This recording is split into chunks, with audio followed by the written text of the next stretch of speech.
Hi friends, ఎలా ఉన్నారు అందరూ? నేనైతే చాలా బాగున్నాను. ఫ్రెండ్స్, ఇవాళ మనం ఒక మంచి స్టోరీ చెప్పుకుందాము. అంతకంటే ముందు మన వీడియోస్ కనుక నచ్చినట్టయితే లైక్ చేయండి, షేర్ చేయండి. అలాగే మన ఛానల్ని సబ్స్క్రైబ్ చేసుకోండి. చాలామంది మన వీడియోస్ని అయితే చూస్తున్నారు కానీ సబ్స్క్రైబ్ చేసుకోవట్లేదు, కనీసం లైక్ కూడా చేయట్లేదు. ప్లీజ్ ఫ్రెండ్స్, మన వీడియోస్ నచ్చినట్లయితే ఒక లైక్ చేయండి. మన స్టోరీ పేరు వచ్చేసి అసలు హంతకుడు. పూర్వం ఒక గ్రామంలో సుద్దాంకుడు అనే గురువు ఒక గురుకులం నడుపుతూ ఉండేవాడు. అనేక మంది విద్యార్థులు ఆయన వద్ద చదువుకునేవారు. ఒకనాటి రాత్రి ఎవరో అసూయపరులు ఒక మనిషిని కత్తితో పొడిచి చంపి ఆ కత్తితో సహా శవాన్ని సుద్దాంకుడి ఇంటి ముందు పెట్టి వెళ్ళిపోయారు. తెల్లవారుతూ ఉండగా సుద్దాంకుడు తలుపు తెరిచి శవాన్ని చూసి అందులో ఉన్న కత్తిని పైకి లాగాడు. ఆ సమయంలో ఊళ్ళో వాళ్ళు కొందరు సుద్దాంకుడిని చూసి సుద్దాంకుడు ఎవరినో హత్య చేశాడని తాము కళ్ళారా చూశామని ఊరంతా చెప్పారు. రాజభటులు వచ్చి సుద్దాంకుడిని పైన హత్యా నేరం మోపి ఆయనను బళ్ళాల రాజు దగ్గరికి తీసుకువెళ్లారు. విచారణ జరిగింది. సుద్దాంకుడు రక్తమయమైన కత్తిని చేతపట్టుకుని చనిపోయిన మనిషి కళేబరం దగ్గర నిల్చుని ఉండగా చూశామని కొందరు సాక్ష్యం చెప్పారు. హత్య చేయబడ్డ మనిషి సుద్దాంకుడికి బొత్తిగా తెలియని మనిషి కాదు. ఆ మనిషి దగ్గర సుద్దాంకుడు కొద్ది మాసాల క్రితం ఒక గోవును కొన్నాడు. ఆ సందర్భంలో ఇద్దరికీ ఏమైనా మనస్పర్ధ ఏర్పడి ఉండవచ్చు. సుద్దాంకుడు హత్య చేయలేదనడానికి కానీ ఆ హత్య మరొకరి వల్ల జరిగిందనడానికి కానీ ఆధారం ఏది దొరకని కారణం చేత బళ్ళాల రాజు సుద్దాంకుడిని దోషిగా నిర్ణయించి మరణదండన విధిస్తూ నీ ఆఖరి కోరిక ఏమైనా ఉంటే చెప్పు అని అన్నాడు. ఆ మాటకు సుద్దాంకుడు నేను దోషినో కానో ఆ ఈశ్వరుడికి ఒక్కడికే తెలుసు.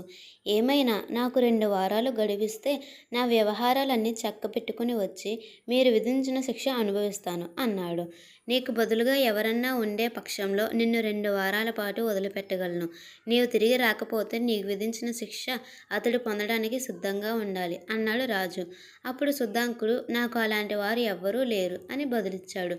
సుద్దాంకుడికి చాలామంది శిష్యులు ఉన్నారు. వాళ్ళను ఆయన తనకు బదులుగా ఉండమని కోరి ఉండవచ్చు. కానీ సుద్దాంకుడికి అసలు అలాంటి ఆలోచన కలగకపోవడం రాజు గమనించాడు. సుద్దాంకుడు లాంటి వ్యక్తి హత్య చేసి ఉంటాడని, హత్య చేసే మనస్తత్వం ఆయనకి ఉన్నదని రాజుకు ఏమాత్రం నమ్మకం లేదు. నిజం తెలుసుకోవడానికి వీలైతే అసలు హంతకుడిని పట్టుకోవడానికి రాజు తన మనస్సులో మార్గాలు వెతుకుతూనే ఉన్నాడు. ఆయనకి ఇప్పుడు ఒక మార్గం కనబడింది. ఆయన సుద్దాంకుడితో నీకు బదులుగా ఉండేవారు ఎవరూ లేకపోతే నేనే ఉంటాను. నీవు ఇవాళే మీ ఊరికి వెళ్ళిపోయి 2 వారాల పాటు నీ వ్యవహారాలన్నీ చక్కబెట్టుకుని 15వ రోజు సూర్యాస్తమయం లోపల తిరిగిరా. 16వ రోజు మధ్యాహ్నం లోపల నిన్ను కొరత వేయిస్తాను అన్నాడు. సుద్దాంకుడు ఎంతో ఆనందంతో రాజుకు కృతజ్ఞత తెలుపుకొని తన గ్రామానికి తిరిగి వెళ్ళి తన గురుకులం సక్రమంగా నడపడానికి, తన భార్య బిడ్డలు సుఖంగా బతకడానికి తగిన ఏర్పాట్లన్నీ ఒక వారం రోజులలో ముగించుకుని మిగిలిన వారం తపస్సు చేసుకోవడానికి అడవికి వెళ్ళి అక్కడే ఉండిపోయాడు. ఈ విధంగా 14 రోజులు గడిచిపోయాయి. మర్నాడు తెల్లవారగానే బయలుదేరి సాయంకాలం లోపల రాజధానికి చేరుకుందామని సుద్దాంకుడు 14వ రాత్రి తన కుటీరంలో పడుకున్నాడు. కానీ ఆ రాత్రే నలుగురు దొంగల్లాంటి వాళ్ళు గుర్రాలపైన వచ్చి సుద్దాంకుడిని బంధించి కళ్ళకు గంతలు కట్టి తీసుకువెళ్ళిపోయారు. నాయనలారా, నన్ను పట్టుకుంటే మీకేం లాభం? నా దగ్గర చిల్లి గవ్వ కూడా లేదు. నన్ను వదిలేయండి, లేదా నన్ను రాజధానికి చేర్చండి. మీకు పుణ్యం ఉంటుంది. ఎల్లుండి నన్ను రాజుగారు కొరత వేయిస్తారు. రేపటికి నేను రాజధాని చేరుకుని వెళ్ళాలి అని సుద్దాంకుడు దొంగలను వేడుకున్నాడు. కానీ వాళ్ళ దగ్గర నుండి జవాబు రాలేదు. చివరకు ఆ దొంగలు సుద్దాంకుణ్ణి ఒక కొట్టులో పెట్టి తాళం వేసి వెళ్ళిపోయారు. వెళ్లే ముందు వాళ్ళు ఆయన చేతి కట్లు విప్పేశారు. అందుచేత ఆయన తన కళ్ళగంతలు విప్పేసుకున్నాడు. గాఢాంధకారం తప్ప ఆయనకి ఇంకేమీ కనిపించలేదు. 15వ రోజు సాయంత్రం సుద్దాంకుడి గ్రామం నుండి ఒకడు వచ్చి రాజుగారి దర్శనం చేసుకుని ఆయనతో ఇలా అన్నాడు. మహారాజా, మీరు సుద్దాంకుణ్ణి చేయదాటిపోనిచ్చి పొరపాటు చేశారు. అతనిది మా గ్రామమే. వారం రోజులుగా అతను మా గ్రామంలో కనిపించడం లేదు. ఇంతవరకు రాజధానికి కూడా రాలేదని విన్నాను అన్నాడు. రాజు ఈ మాట విని ఆ మనిషితో మాకు సహాయం చేయాలని నీకు కలిగిన ఆసక్తి చాలా మెచ్చుకోదగింది. హంతకుడి సంగతి నేను చూస్తాను. అతనికి మరణదండన పడేదాకా నీవు మా అతిథిగా ఉండు అన్నాడు. దాంతో ఆ మనిషి రాజభవనంలో చిక్కుకుపోయాడు. అతని చుట్టూ 4, 5 రాజభటులు ఉంటూ వచ్చారు. మర్నాడు హంతకుడికి కొరత శిక్ష విధిస్తారని చాటింపు జరిగింది. జామ పొద్దెక్కే లోపల వధ్యస్థానం వద్ద వేలకు వేలు జనం పోగయ్యారు. కిందటి సాయంకాలం తన వద్దకు వచ్చిన మనిషిని వెంట పెట్టుకుని రాజు కూడా అక్కడికి వచ్చాడు. మహారాజా, శుద్ధాంకుడు పారిపోయాడు, శిక్ష తప్పించుకున్నాడు. ఎవరిని శిక్షిస్తారు? ఈ ఏర్పాట్లన్నీ దేనికి? ఎలాగైనా హంతకుడిని వెతికించండి అన్నాడు శుద్ధాంకుడి గ్రామం నుంచి వచ్చిన మనిషి. అప్పుడు రాజు, శిక్ష జరిగి తీరవలసిందే. శుద్ధాంకుడు కాకపోతే అతనికి పూచీ ఉన్న నేనే కొరత పడతాను.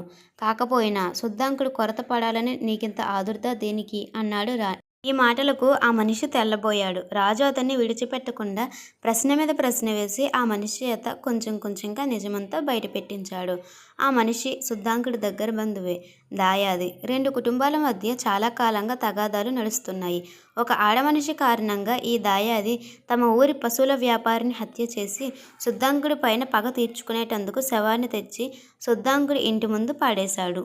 ఈ విషయాలు అన్నీ రాజు అసలు హంతకుడి నుండి రాబట్టుకున్న సమయంలో రాజభటుల వెంట శుద్ధాంకుడు అక్కడికి రానే వచ్చాడు. అతన్ని అడవిలో పట్టుకుని తీసుకువచ్చింది దొంగల వేషంలో ఉన్న రాజభటులే. చీకటి కొట్టుల్లో ఉంచారు. ఆ పని జరిపించినవాడు కూడా బల్లాల రాజే. ఆయన శుద్ధాంకుడితో, అయ్యా, మీరు నిర్దోషి అని తేలింది. మీరు ఇంకా స్వేచ్ఛగా వెళ్ళవచ్చు. అసలు హంతకుడిని ఇప్పుడే కొరత వేయిస్తున్నాను అన్నాడు.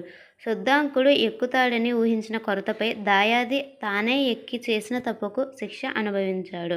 ఇది ఫ్రెండ్స్ స్టోరీ. ఇక ఇందులోని నీతి ఏమిటంటే, తప్పు చేసినవాడు ఎప్పటికైనా శిక్ష అనుభవించక తప్పదు. ఈ స్టోరీ కనుక నచ్చినట్టయితే ఒక లైక్ చేయండి. అలాగే మన ఛానల్ని సబ్స్క్రైబ్ చేసుకుని పక్కనున్న బెల్ ఐకాన్ని ప్రెస్ చేయడం మర్చిపోకండి. Thanks for watching.